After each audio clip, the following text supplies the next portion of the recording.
ये हफ्ता अरुणव के लिए बहुत ज्यादा क्रूशियल है। We are deep into the strength phase. इस वीडियो के अंदर मैं आपके साथ वीक 4 का हाईलाइट शेयर करने वाला हूँ, स्ट्रेंथ फेज का week 4। To be honest, squats और डेडलिफ्ट्स दोनों के अंदर लोड काफी हाई हो चुका है और उसका बॉडी भी फटीग होने का साइंस देने लगा था। तो हमें कुछ कॉल्स लेने थे वॉल्यूम के रिगार्डिंग और वेट सिलेक्शन के रिगार्डिंग, ताकि हम उसके फटीग को अच्छे से मैनेज कर पाए। स्वागत है दोस्तों road to 180 KG deadlift series के एक और एपिसोड में। मैं हूं प्रतीक और वीडियो के अंदर आप जिसको देख रहे हैं वो है अरुणव। अच्छा, इससे पहले कि हम आगे बात करें, मेरा road to 130 KG back squat का सीरीज भी इसी चैनल पे हम डाल रहे हैं, तो उस प्लेलिस्ट को भी आप जाके चेकआउट कर सकते हैं। डिस्क्रिप्शन पे लिंक मैंने डाल दिया है। अच्छा, आप ये सोच रहे होंगे कि ये तो डेडलिफ्ट सीरीज है, road to 180 KG deadlift series है, लेकिन मैं स्क्वाट्स क्यों दिखा रहा हूँ। बात यह है कि वो डेडलिफ्ट्स और स्क्वाट्स को एक ही दिन में परफॉर्म करता है। वीकली 2 डेज उसका लोअर बॉडी सेशन होता है और उन लोअर बॉडी सेशंस में वो डेडलिफ्ट्स और स्क्वाट्स दोनों को परफॉर्म करता है। तो सबसे पहले मैं आपको उसका ट्यूसडे वाला सेशन दिखा रहा हूँ, जिसके अंदर उसका मेन एक्सरसाइज स्क्वाट है और स्क्वाट्स करने के बाद वो डेडलिफ्ट करने वाला है। तो पिछले एपिसोड्स के अंदर मैंने स्क्वाट्स को अच्छे से कवर नहीं किया था, तो इसलिए आज मैंने सोचा कि चलो स्क्वाट्स को भी थोड़ा हम डिस्कस कर लेते हैं, क्योंकि स्क्वाट्स और डेडलिफ्ट्स अलग अलग मूवमेंट्स होने के बावजूद स्क्वाट्स, स्पेशली लो बार स्क्वाट्स, डेडलिफ्ट का one of the most important accessory movements में से एक होता है। तो आज स्क्वाट्स के अंदर उसका टारगेट है 106.5 केजी से 6 रेप्स लगाना 2 सेट्स के लिए। देखो, लास्ट वीक तक वो स्क्वाट्स के 4 सेट्स लगाता था, लेकिन हमने ये नोटिस किया कि वो बहुत ज्यादा फटीग एक्यूमुलेट कर रहा है। लास्ट वीक उसने 104 केजी से 6 रेप्स लगाया 4 सेट्स के लिए और बहुत डिफिकल्ट आया। ये बस स्ट्रेंथ फेज का 3rd वीक था और 3rd वीक में ही उसका डिफिकल्टी लेवल बहुत ज्यादा बढ़ गया था। एंड टू बी ऑनेस्ट, ये उतना ज्यादा सरप्राइजिंग भी नहीं था, क्योंकि वो स्क्वाट्स और डेडलिफ्ट्स दोनों के ऊपर अच्छे से फोकस कर रहा है, अनलाइक मी, क्योंकि मैं सिर्फ स्क्वाट के ऊपर ही फोकस कर रहा हूँ। मेरा डेडलिफ्ट नहीं होता मेरे से, ठीक है, क्योंकि मेरा हैमस्ट्रिंग बहुत गंदा है, इंज्यूर्ड है बेसिकली, और इसीलिए मैं डेडलिफ्ट्स नहीं लगा पाता, जिसके कारण मेरा स्क्वाट्स का रिकवरी बहुत अच्छा होता है और मेरे बॉडी के ऊपर ओवरऑल फटीग भी कम होता है अरुणव के कंपैरिजन में। और इसलिए हमने डिसाइड किया कि उसका स्क्वाट का वॉल्यूम हम घटा देंगे, ताकि हम क्वालिटी के ऊपर ज्यादा फोकस कर पाए instead of quantity. Quality sets के ऊपर हम ज्यादा फोकस कर पाए। तो आप देख सकते हैं बार के ऊपर 106.5 लग चुके हैं। ये उसका पहला सेट है, तो चलिए देखते हैं पहला सेट कैसा जाता है।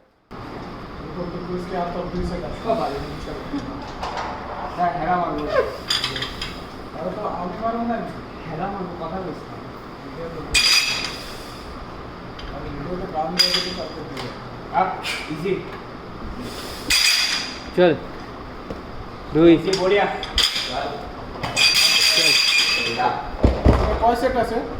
बहुत আছে অভিষেক মারবো, উপায় নেই। বৃহস্পতিবার চাই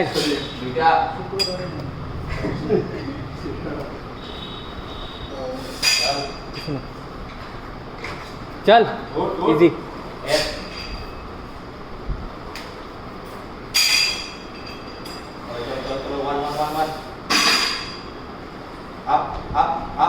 बढ़िया। तो जैसे कि आप देख सकते हैं फर्स्ट सेट के हिसाब से अच्छा खासा डिफिकल्ट आया, RP 8 आया।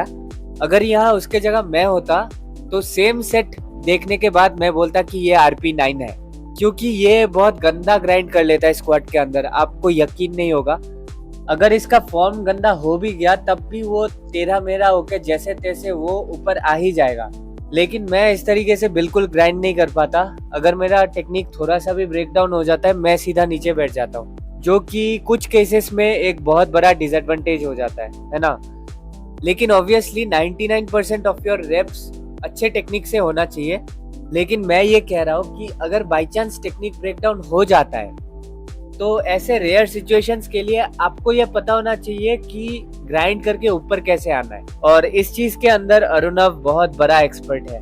अच्छा, ये उसका दूसरा और आखिरी स्क्वाट का सेट है। आप देख सकते हैं हम लोग आज भी उसके स्क्वाट के डिफिकल्टी के साथ सेटिस्फाइड नहीं थे, तो इसका सिर्फ एक ही मतलब निकल के आता है कि नेक्स्ट वीक हम उसके स्क्वाट के वॉल्यूम को और ज्यादा रिड्यूस करेंगे। देखो, वीक आफ्टर वीक ऐसे हैवी वेट के साथ ट्रेन करने से आप सिग्निफिकेंट अमाउंट ऑफ स्ट्रेंथ जरूर गेन करते हैं, लेकिन उसके साथ साथ आप बहुत ज्यादा फटीग भी एक्यूमुलेट करते हैं। तो आपका बॉडी एक सर्टेन लेवल तक ही फटीग एक्यूमुलेट कर सकता है, ठीक है। अगर आप उस लेवल को क्रॉस करते हो तो आपका स्ट्रेंथ क्रैश हो सकता है, जो कि अरुणव के साथ पहले हो चुका है, और मुझे डर है कि हमें फिर से वो साइंस देखने को मिल रहा है। तो इसलिए हमने डिसाइड किया कि नेक्स्ट वीक हम स्क्वाट के वॉल्यूम को और थोड़ा रिड्यूस कर देंगे to stay on the safer side, और उसके बाद वो 110 kg के साथ एक एमरेप लगाने वाला है, जिसको यूज करके हम उसका एस्टिमेटेड मैक्स निकालेंगे, और उस मैक्स को यूज करके हम उसके पीक फेज को डिजाइन करेंगे, जो कि 4 या 5 हफ्तों के लिए चलेगा।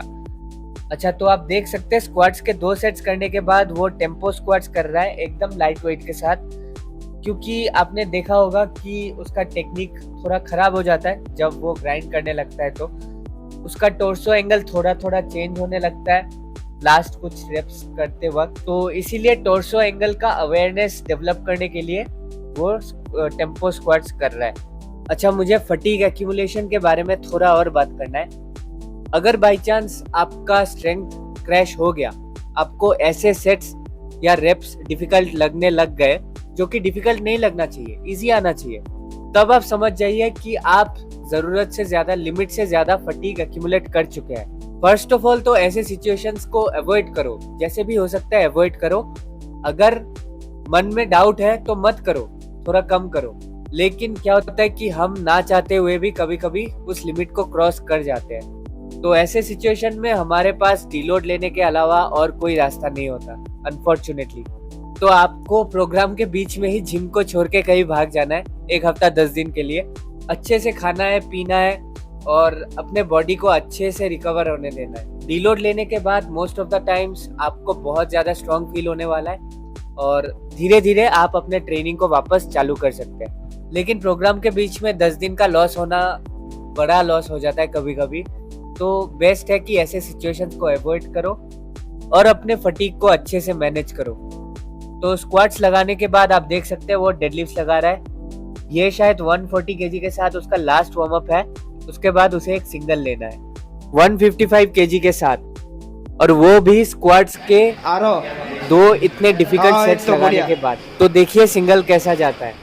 हिला हिला हिला हाथ हिला, ये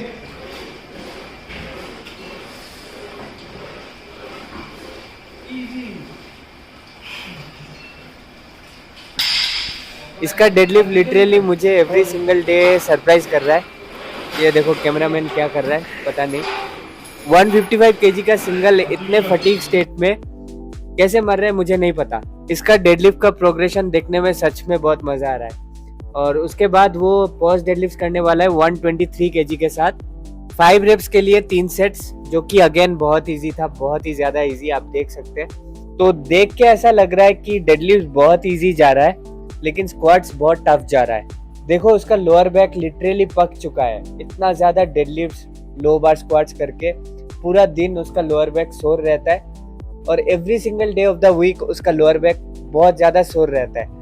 लेकिन फिर भी वो स्क्वाट्स करने के बाद इतना हैवी डेडलिफ्ट इतना इजी कैसे मार रहा है, ये हम सब शॉक्ड है, लिटरली बहुत ज्यादा शॉक्ड है। दिस क्लियरली शोज कि उसके अंदर डेडलिफ्ट का एक बहुत बड़ा पोटेंशियल छुपा हुआ है।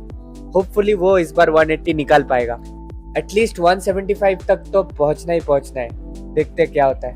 बैकग्राउंड में आप मुझे देख सकते हैं, मैं चुपचाप बैठा हुआ हूँ, जेलसी के नज़रों से मैं उसके डेडलिफ्ट को देख रहा हूँ, क्योंकि एक ज़माना था जब मैं उससे बहुत ज़्यादा डेडलिफ्ट लगाता था।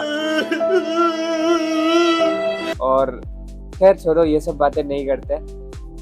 वो as an accessory hamstring curl लगा रहा है। तो यही ख़त्म होता है उसका ट्यूसडे वाला सेशन, और आप उसका फ्राइडे वाला सेशन अभी देख सकते हैं। फ्राइडे को वो डेडलिफ्ट पहले करता है, और आज उसका गोल है 150 kg से 3 रेप्स लगाना। देखो 150 से 3 रेप्स वो लगा देगा, मुझे पता है, लेकिन सवाल ये है कि उसका आरपी कितना रहेगा, डिफिकल्ट कितना होगा उसका सेट। तो अगर डिफिकल्टी इजी आया तो ये बहुत अच्छा साइन है। 150 से 3 रेप्स मज़ा आ जाएगा अगर उसका आरपी इजी आया तो। टू बी ऑनेस्ट मैं थोड़ा नर्वस था उसको मैंने बोला नहीं उस टाइम पे, ऑब्वियसली नहीं बोलने वाला, सेट से पहले तो बिल्कुल नहीं बोलने वाला। लेकिन मैं सोच रहा था कि आज बहुत टफ होने वाला, क्योंकि ये पूरा हफ्ता बहुत टफ गया उसके लिए, हर एक्सरसाइज में, बेंच में भी, स्क्वाट में भी। तो मैं सोच रहा था कि डेडलिफ्ट भी शायद टफ आ जाएगा। तो वो रेडी हो रहा है, 150 केजी लग चुका है बार के ऊपर। तो चलिए देखते हैं सेट कैसा जाता है। कर पहला अपने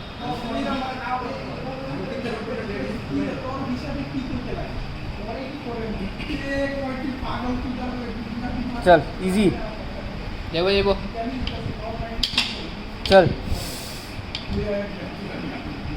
बढ़िया एक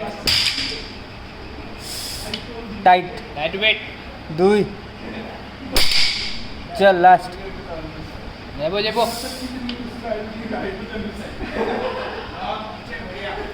150 KG 3 reps RP 8 possibly RP 7.5।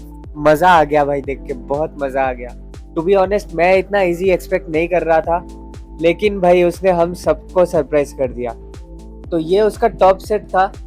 उसके बाद वो बैक डाउन्स ले रहा है 133 केजी के साथ पहला सेट, जो कि अगेन आप देख सकते हैं बहुत इजी आया।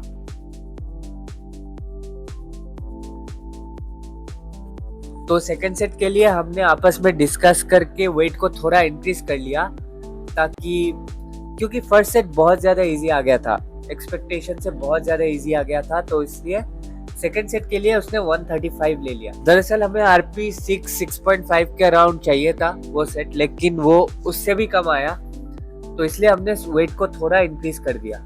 लेकिन अगेन आपको यह ध्यान रखना है, बहुत बड़ा डिस्क्लेमर है कि डेडलिफ्ट के अंदर आप जब भी वेट को इंक्रीज करेंगे आपको बहुत केयरफुली वेट इंक्रीज करना है, क्योंकि इस एक्सरसाइज का स्टिमुलस टू फटीग रेशियो सच में बहुत खराब होता है। आप इसमें बहुत अच्छे से स्मूथली प्रोग्रेस कर रहे होते हैं, लेकिन अचानक ये आपको एक अच्छा खासा थप्पड़ मार सकता है और आपका स्ट्रेंथ सडनली क्रैश कर सकता है। तो इसीलिए मेरा मानना है कि डेडलिफ्ट को प्रोग्राम करते वक्त हमेशा एक सेफ साइड लेके चले। तो दोस्तों आज के लिए इतना ही। होपफुली हमें कुछ और PRs टूटते हुए देखने को मिलेंगे। होपफुली वो हमें उसके डेडलिफ्ट्स के साथ सरप्राइज करता रहेगा। मिलते हैं आपके साथ अगले एपिसोड में, तब तक के लिए keep training like a super Saiyan.